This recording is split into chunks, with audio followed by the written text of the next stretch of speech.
Hey everybody, so today I'm doing a thoughts and review after using the BlackMagic Production Camera 4K for about 3 months now. A little bit of my background: I moved from DSLRs and GH4s over to this BlackMagic Production Camera. We shoot a lot of weddings. I'm starting to shoot a little bit more commercial work as well, so I thought this would be a cool investment.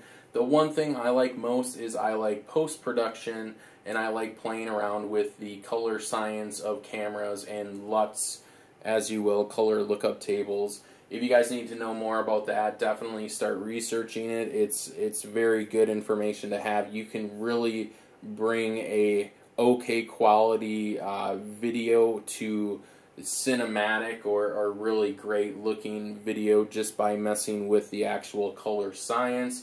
So BlackMagic, they have this weird thing that I can't get over. When I see film from one of these cameras, I just freak out. I think it looks cool. I don't think any DSLRs or mirrorless cameras can actually catch up to this type of look. I really do like it. It has that filmic look. I also like the color that comes out of this camera, especially when I can start adding LUTs to it and things like that. Also, RAW, this camera does shoot in RAW, so let's just go on. That's the reason I bought it. There are a lot of reasons if this camera is going to be good for you. We'll get onto that, but I just want to bring you around the camera very quickly. So this is the 4K. It is a Super 35 sensor right here. BlackMagic puts glass over all their sensors, like this blue glass.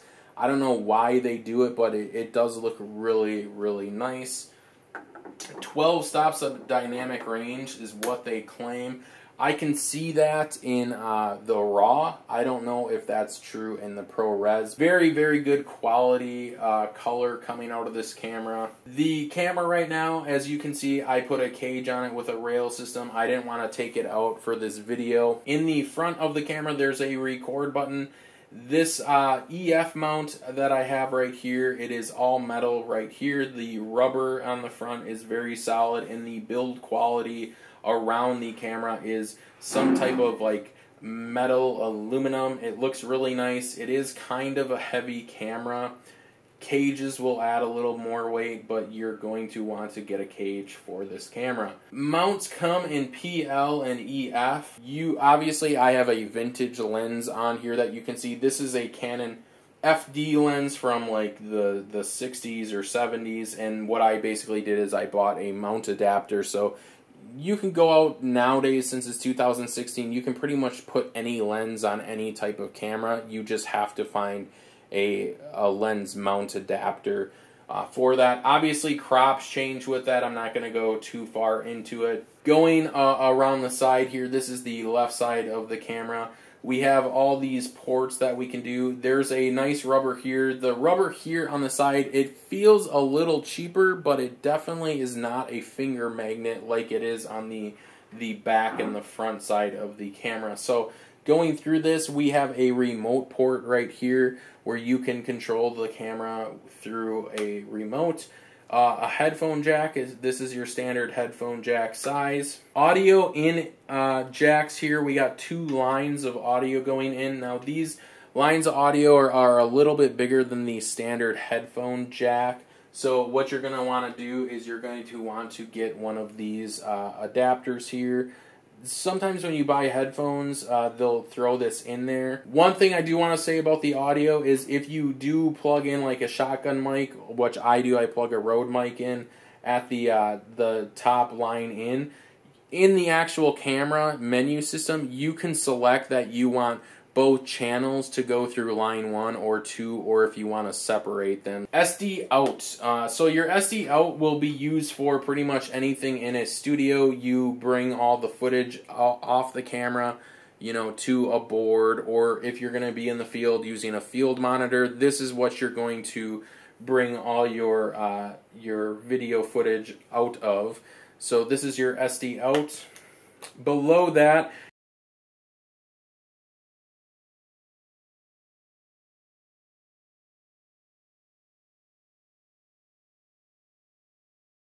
your bottom one here, it is your 12 volt to 30 volt DC power plug. So this is for all your external battery, and if you're going to plug it into a wall, which you will be using external batteries with this monitor, or you will be plugging it in, so you're constantly going to use that port. By the way, all these little plastic thingies that I'm pulling out, they're not going to fall out. They are all on this one big piece, so you don't have to worry about losing those at all. Moving around to the other side of the camera here, which is the right side of the camera, you have a bay for all your media here. You can open this up. Again, it's aluminum. This is not loose. It's not going to open. Nothing's going to fall out. Feels really good. It accepts SSDs, so these are SSD drives. Were basically in computers and now have made their way to cameras. SSDs, they're getting cheaper every single day. We know that early adapters always pay the most for the least amount of storage. Not so much anymore. I will tell you, the SSDs, there is a list of SSDs that are approved to work with this camera. So don't decide to go out and buy a bunch of cheap SSDs. You need to meet a certain write speed, and you need to basically meet the needs of what BlackMagic has released on their website on that list of approved SSDs. Now, what I did is I went out and bought the camera at the exact same time I bought the SSDs. And I matched the specs to what they say in the camera, and the SSDs I bought did not work with the camera. It was the specific brand names and the model numbers they list that work with the camera, so that is just something to be aware of. SSDs, these are the SanDisk Extreme Pros. These are 480s, 480 gigabytes, and they're around $300. I'll leave a link in my comments below. Definitely go to BlackMagic's website, check out that list of approved hard drives, get the model numbers, things like that. If I was shooting raw 4K, I could get 42 minutes of record time on this 480 SSD, so that kind of tells you that you're not really going to get through a day of shooting raw on this camera. Plus, it's a lot of media for 480 gigabytes, and you're only getting 40 minutes worth of footage. I have 3 of these. They're about $300 a piece, so $900 right here. On the inside here, there is a DV to USB 2 right here. This port, it's kind of hard to see. It's only for firmware upgrades. So if you're going to firmware upgrade your camera, that's the only thing the port's used for. The screen, it is a touch screen. It's a finger magnet. It is very, very shiny and glossy, and there's nothing you can do about it now. BlackMagic does send you this basically hard rubber hood here. You can flex it and stuff. It fits on here really nicely. I've never had a problem with it falling off or anything.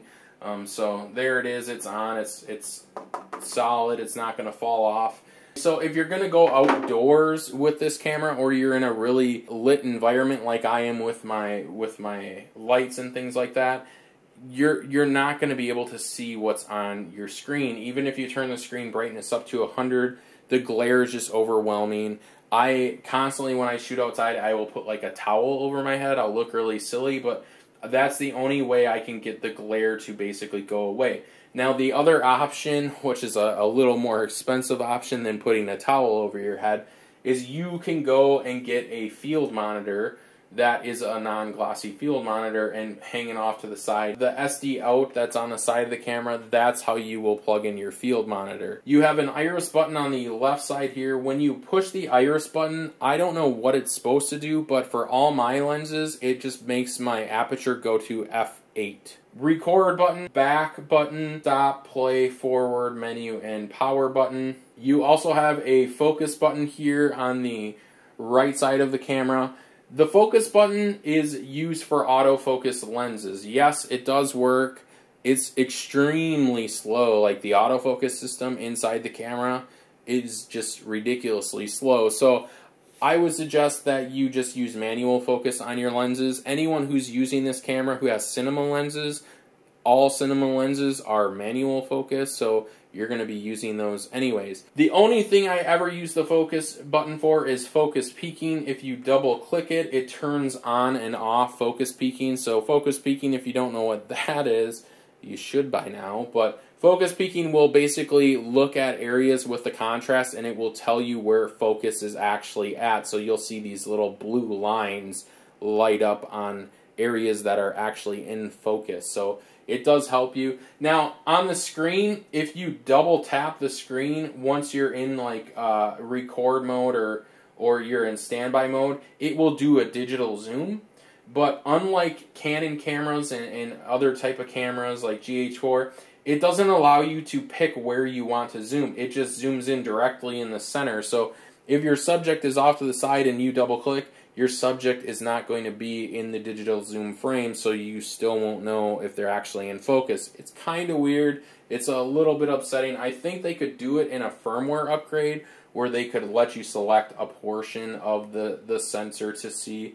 But right now, that doesn't happen. This is the current firmware update. You can control your aperture using the rewind and the forward button. The audio in this camera is not good at all. So there is a small little microphone on the bottom. Like all cameras, they use a pinhole microphone. They're really crappy. But the downside of this camera, even when you plug in an external microphone like a Rode microphone or even if I were to plug in directly a lavalier, the audio quality that's actually built into the camera is crappy. It's just not good. I've tried it multiple times with multiple different settings. I will use it as reference audio only. I won't use it as the final production audio. I'll do all my audio off of camera. So I'll use like a Zoom H4 and I'll plug in lavas or mics that way. Besides SSDs being expensive and having media, the other thing is battery life. So the battery life on this camera is not very good at all. So it has a built-in battery, and the built-in battery will get you about an hour of record time. And keep in mind, batteries, they start to die after a few years. Right now, there is no way to replace the internal battery, so in a few years when it does die, you're kind of out of luck. You have a camera with a dead battery inside. It doesn't last very long anyways. You have to power this unit externally. So what I have here is I have some Swisstronics Power-Base 70s. These are batteries. They cost about $300 a piece. One of these will get you 4 hours. The nice things about the Swisstronics is right here I have an adapter in the back. It's basically how I pull the power out of the back of the battery. You can also use like a V-mount plate. So if you do decide to buy like a V-mount plate and mount it to your rig, you can actually just slide this in and the V-mount will connect to it. There are also tripod mounting screws all around this unit, and then you can also have the ability to charge it, or you can power it from this port here on the side. You do need to have an external power source for this camera because you won't be able to get through a day with just an hour of the internal battery life. On these Swisstronics, they do have, this one is dead, but they do have a battery status indicator. This one's almost dead too. So basically 12 to 30 volts is what the camera accepts. So there are different brands out there, different variations of batteries. Check them out. The nice thing about the cameras and all Blackmagic cameras is this is how their power setup works. They basically, your external battery, or if you plug it into the wall, your external battery, it doesn't power the camera, it recharges the internal battery. So your external battery recharges the internal battery, and the internal battery powers the camera on. That is how the system works. So the reason they do this is because they allow you to hot swap.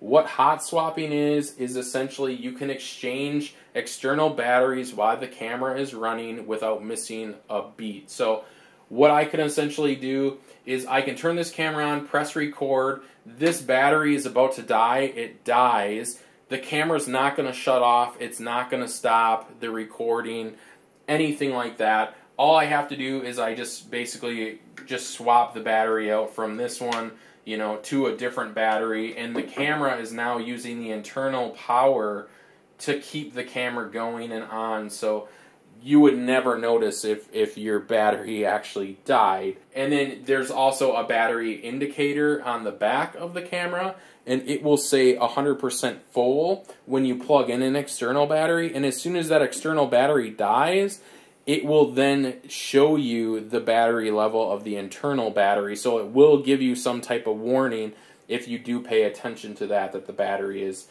slowly dying. Some of the other things that it was kind of hard to get over and for me to understand was the camera only has 3 ISO settings. ISO 200, 400, and 800. Now, 200 is very hard to use when you're outdoors because you're still going to be overblown with the sun. I know most cameras, what people do is they go to like ISO 50 or 100 or 150 and they still have a problem. So when you're outdoors and it's really sunny and you only have ISO 200 to go to, the thing you're going to have to start introducing is filters for your lenses. A lot of people, they do rail systems because they put follow focuses on, or they put like a matte box on where they can slide filters in for the camera, which makes sense, but now you're making your camera bigger and bulkier and heavier. 400 ISO is a pretty good thing to be at if you're in a well-lit situation. Like right now, the light that you can see on my hand and stuff, I could probably shoot this video that I'm doing right now at ISO 400 and have some pretty good light. When you go into ISO 800, you are introduced to a thing that all Blackmagic cameras suffer from, and that is fixed noise patterns. You can see vertical lines of the actual sensor on your image, and the image becomes unusable. Like I said, this is a production camera, so you need production lighting to light your scene or light your subject. You can't just go out and start shooting dark scenes at ISO 800 and expect to have a good result. You're not going to get one. The fixed noise pattern also is caused by heat in the camera. It seems to be a common thing that keeps reoccurring online. I look at forums and things like that, and people are saying the longer they let their camera run, the hotter their sensor gets, the more they see the fixed noise pattern. Now, I don't see the fixed noise pattern at ISO 200 or 400, so you guys shouldn't have to worry, but still, you need to have professional lighting or a lit scene, or if you're outside, you're going to need to have filters on your lenses to cut down on the overexposure. So those are just something to keep in mind. The cool part about this camera is global shutter. So this is a global shutter. That means it's not going to have any of that weird warping that happens when you move the camera very quickly.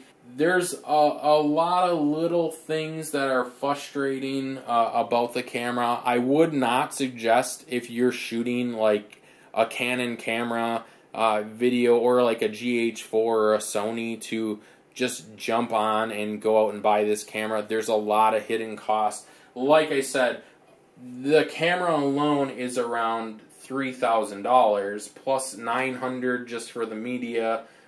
Plus another $900 for batteries to power it, and that will get you through kind of a day. The image quality, though, like I said before at the start of this video, the image quality that you'll get from this camera looks like a cinematic quality if you know what you're doing in post. It will give you this awesome look.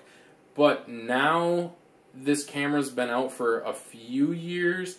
A lot of other cameras, smaller cameras, such as like the Sonys and the, I don't want to say really Canons, but GH4 and the anticipated GH5, they're starting to get very good with their colors. My Sony A6300 right here. Now, this shoots the 4K on a 6K sensor, and it's cropped down to 4K. It doesn't shoot RAW, but it has like S-Log2 and S-Log3. It's getting all these like color profiles and formats that are getting really close to what other cameras can do, and it's a quarter of the cost. This is a low budget production camera. If you're going to start shooting productions type stuff, I would probably recommend this camera because you'll have good lighting on a production set. If you're going to still shoot like weddings and things like that, GH4s, Sonys, Canons, stick to those type of cameras. I know that my GH4, like 2 batteries will get me through the entire day, and the batteries only cost like $30 compared to $300. Also, the media for my GH4s are so cheap. They're SD cards. Like a 64 SD card you can buy for like 20 bucks now, and I can shoot 4K all day, and I can capture hours and hours and hours of footage, and it doesn't consume very much data. If you guys are thinking about getting the BlackMagic Production Camera 4K, and you guys have any questions, comments for me, leave them below. I'll try and help you out. This has just been my experience with the camera. It is kind of frustrating, but when you do have the correct lit scene and the correct lighting and things like that, you will get a phenomenal image out of this camera.